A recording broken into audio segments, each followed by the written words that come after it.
Meanwhile, Russia has unleashed what it calls a new battlefield dragon, and Ukraine is feeling the heat.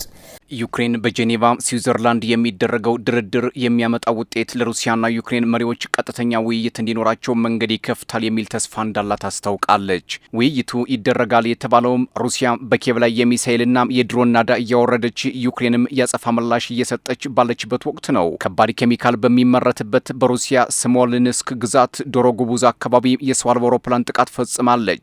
በዚህም የአራት ሰዎች ሕይወት አልፏል። ይህም በድርድሩ ላይ ጫና ይፈጥራል እየተባለ ነው። በጄኔቫው ስብሰባ ላይ የዩክሬን ልዑክ ከአሜሪካ ከፍተኛ ተወካዮች ጋር ይመክራሉም ተብሎም ይጠበቃል። ዋና ዓላማቸውን በፕሬዝዳንት ዘለንስኪና በሩሲያ አቻቸው ፑቲን መካከል ለሚደረገው ታሪካዊ ግንኙነት ዝግጅቶችን ማመቻቸት ነው ተብሏል። የሩሲያና ዩክሬን ጦርነት ወደ 5ኛ ዓመቱ በተሸጋገረበት በዚህ ወቅት ግጭቱን ለማስቆም ያለምና ከፍተኛም የኪየቭና የዋሽንግተን ተወካዮች ስብሰባ ከማካሄዳቸው በፊትም ሩሲያም ሌሊቱን ሙሉ በመላ ዩክሬን ላይ ከፍተኛም የሚሳኤልና የድሮን ጥቃት መሰንዘሯ ጉዳዩን አወሳስቦታል። በዚህ ጥቃት ቢያንስ 8 ሰዎች መቁሰላቸውንም አልጀዚራ አስነብቧል። ይህ ጥቃት በዩክሬን በኩል ከፍተኛ ድንጋጤ የፈጠረ ሲሆን ተመጣጣኝ ምላሽ ስትሰጥም ውላለች። የኪየቭ ከንቲባ ቫይታሊ ክሊሽኮ እንደገለጹት በዋና ከተማዋ ላይ የተፈጸመው ጥቃት ከፍተኛ ጉዳት አድርሷል። በተጨማሪም በጥቃቱ ምክንያት በተለያዩ አካባቢዎች በሚገኙ መኖሪያ ቤቶችና ጋራጆች ላይ የእሳት አደጋ መከሰቱን ከንቲባው አረጋግጠዋል። የኪየቭ ወታደራዊ ባለስልጣናት በከተማዋ ላይ የተሰነዘረውን ጥቃት ለመመከት የአየር መከላከያ ስርዓቶች ጥቅም ላይ ውለዋል ሲሉ ተናግረዋል። ዋሽንግተን ከሁለተኛ ዓለም ጦርነት ወዲህ በአውሮፓ እጅግ ደም አፋሳሽ የሆነውን ይህን ግጭት በድርድር ለመፍታት ጥረት በማድረግ ባለችበት ወቅት ነው ሩሲያ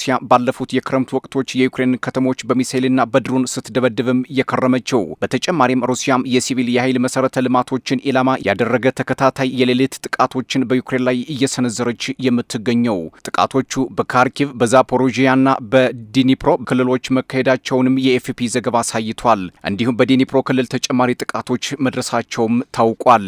ይህ የጄኔቫ ውይይት በፈረንጆቹ መጋቢት መጀመሪያ ላይ በሞስኮ በኪየቭና በዋሽንግተን መካከል ይደረጋል ተብሎ ለሚጠበቀው የድርድር መድረክ እንደ ቅድመ ዝግጅት የሚወሰድ ነውም ተብሏል። የዩክሬኑ ፕሬዝዳንት ቮሎዲሚር ዜሌንስኪ እንደገለጹት ከጄኔቫው ድርድር አስቀድሞ ከአሜሪካው ፕሬዝዳንት ዶናልድ ትራምፕ ጋር በስልክ ተወያይተዋል። ለ30 ደቂቃ በቆየው በዚህ የስልክ ውይይት ላይ ስቲቭ ዊትኮፍና ጃሬድ ኩሽነር የተሳተፉ ሲሆን ተወካዮቻቸው በጄኔቫ በሚያደርጉት ስብሰባ ላይ በሚነሱ ጉዳዮች ዙሪያም መክረዋል። በተጨማሪም የፊታችን መጋቢት መጀመሪያው ላይ በሶስትዮሽ መልክ ትሪላተራል ፎርማት ለሚካሄደው ቅድመ ዝግጅት አስፈላጊ መሆኑን መወያየታቸውን ፕሬዝዳንቱ ገልጸዋል። በጣም ፈታኝ የሆኑ ጉዳዮችን ለመፍታት ከሩሲያ አቻቸው ቭላዲሚር ፑቲን ጋር ፊት ለፊት ለመገናኘት በተደጋጋሚ ጥረት ሲያደርጉ የቆዩት ፕሬዝዳንት ዘለንስኪ በጄኔቫም የሚደረገው ስብሰባ ውይይቱን ወደ መሪዎች ደረጃ ለማሸጋገር ድል ይፈጥራል የሚል ተስፋ እንዳላቸው ገልጸዋል። ዘለንስኪ አክለውም ፕሬዝዳንት ትራምፕ እነዚህን ተከታታይ ውይይቶች ይደግፋሉ ሲሉ አክለዋል። ሁሉንም ውስብስብና ወዛጋቢ ጉዳዮችን ለመፍታት ብሎም ጦርነቱን ለማቆም ብቸኛው መንገድ ይህ ነው ብለዋል ቮሎዲሚር ዘለንስኪ። ከኪየቭ የሚወጡ መረጃዎች እንደሚያመላክቱት ደግሞ ትራምፕ ወደ 5ኛ ዓመት የተሻገረውን ጦርነት ለመፍታት 1 ወር ብቻ እንደሚወስድባቸው መናገራቸውን ነው። በ24 ሰዓት አስቆመዋለሁ ያሉትን ጦርነት አሁን ወራት ስጡኝ ብለዋል። የትራምፕ ምኞት መሳካት አለመሳካቱን ግን ወደፊት የሚታይ ይሆናል። ፕሬዝዳንት ፑቲን የዘለንስኪን የስልጣን ህጋዊነት ጥያቄ ውስጥ በማስገባት ከዚህ ቀደም መሰል ስብሰባዎችን በተደጋጋሚ ውድቅ ማድረጋቸው የሚዘነጋ አይደለም። በዚህ ስብሰባ የክሬምሊን የኢኮኖሚ ጉዳዮች መልእክተኛ ክሪል ዲሜትሪ ይገኛሉ። መልእክተኛው በጄኔቫ በሚቆዩበት ወቅት ከአሜሪካውያን ጋር በኢኮኖሚና ፖለቲካዊ ጉዳዮች ላይ ድርድር ያደርጋሉ ተብሎም ይጠበቃል። ትራምፕ ይህን ጦርነት በ24 ሰዓት ውስጥ እንደሚያስቆሙት ቢገልጹም እስካሁን የተደረጉ ድርድሮች ግን ተጨባጭ ውጤት ማምጣት አልቻሉም። ባለፈው ዓመት መጨረሻ ላይ ይፋ በሆነው የአሜሪካ እቅድ ላይ የተመሰረተው ድርድር እጅግ አወዛጋቢ በሆኑ የግዛት ጉዳዮች ምክንያት እንቅፋት ገጥሞት እንደነበርም የሚዘነጋ አይደለም። ከነዚህ መካከል በምስራቅ ዩክሬን የሚገኘውና ለውጊያ ቁልፍ ማዕከል የሆነው የኢንዱስትሪ ቀጠና ዶንባስ ዋነኛው ነው። ሩሲያ በዶንባስ ክልል የሚገኘውን የምስራቅ ዩክሬን የዶኔስክ ግዛት ሙሉ በሙሉ ለመቆጣጠር እየገፋችም ትገኛለች። በተጨማሪም ኪየቭ በድርድሩ ጠረጴዛ ላይ ፍላጎቷን የማትቀበል ከሆነ ግዛቱን በኃይል ለመያዝ እንደምትገደድ አስጠንቅቃለች ሞስኮ። ዩክሬን ግን የቀረበላትን ጥያቄ ውድቅ ማድረጓም የሚታወስ ነው። ሩሲያ በድጋሚ ጥቃት እንዳትፈጽም የሚያግድ የጸጥታ ዋስትና ወይንም ሴኩሪቲ ጋራንቲ ሳይሰጣት በእነዚህ ግዛቶች ላይ የስምምነት ፊርማ እንደማታስቀምጥ መናገሯም ይታወቃል። ህገ መንግስቷም የሀገሪቱን ግዛት አሳልፎ መስጠት በግልጽ ይከለክላል። በዩክሬን ህገ መንግስት አንቀጽ 13ና 14 የመሬት ጉዳይ ብሔራዊ ጉዳይ ስለሆነ ኪየቭ በዚህ ላይ ጠንካራ ተቃውሞ ታቀርባለች። አንቀጽ 2ም የትኛውም ግዛት የማይጣስና የማይገሰስ ነው ሲል ይደነግጋል። እናስ ዩክሬን እንዲህ በቀላሉ መሬቶቿን አሳልፋ ትሰጣለች ወይ የሚለው ነገር አሳሳቢ ነው። የሩሲያና ዩክሬን ጦርነት ዛሬም ውስብስብ ሆኗል። በአንድ በኩል ጥይት፣ በአንድ በኩል ጠረጴዛን መርጧል።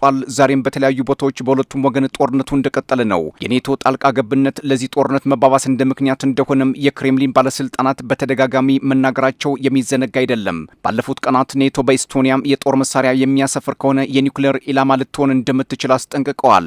የክሬምሊን ቃል አቀባይ ዲሚትሪ ፔስኮቭ እንደገለጹት የኢስቶኒያ መንግስት ኔቶን የሚተባበር ከሆነም የከፋ አደጋ ይጠብቀዋል ሲሉ መዛታቸው ኔቶ ወደ ቀጠናው ለመጠጋት ዳርዳር እያለ ስለመሆኑ አመላካች ነው ተብሏል። ፔስኮቭ አክለውም ንግግራቸው በኢስቶኒያ ወይንም በሌሎች የአውሮፓ ሀገራት ላይ የተላለፈ ዛቻ ተደርጎ መወሰድ እንደሌለበት ግን አጽንኦት ሰጥተው ተናግረዋል። ሆኖም ግን የኒውክሌር ጦር መሳሪያዎች በኢስቶኒያ ሰፍረው በሩሲያ ላይ አደጋ የሚደቅኑ ከሆነም ሞስኮ ተመሳሳይና ተመጣጣኝ እርምጃዎችን ለመውሰድ እንደምትገደድ ይታወቅልን ብለዋል። ፔስኮቭ አስተያየት የሰጡት በሩሲያና በኔቶ መካከል ድንበር አካባቢ በሚደረጉ ወታደራዊ እንቅስቃሴዎች ምክንያት ውጥረቱ በጨመረበት ወቅት ነው። ነገር ግን በኢስቶኒያም የኒውክሌር ጦር መሳሪያ ኔቶ ለማስፈር ስለመፍቀዱ እስካሁን ድረስ ከኔቶም ሆነ ከኢስቶኒያም የተሰጠ ማስተባበያ የለም። በመጨረሻም ሩሲያም 1000 የሚሆኑ የዩክሬን ወታደሮች አስክሬኖችን ለኪየቭ ማስተላለፏ ቢገለጽም የጄኔቫው ስብሰባም የሩሲያና ዩክሬን ጦርነትን እስከ ወዲያኛው ይፈታው ይሆን የሚለው ወደፊት የሚታይ ይሆናል።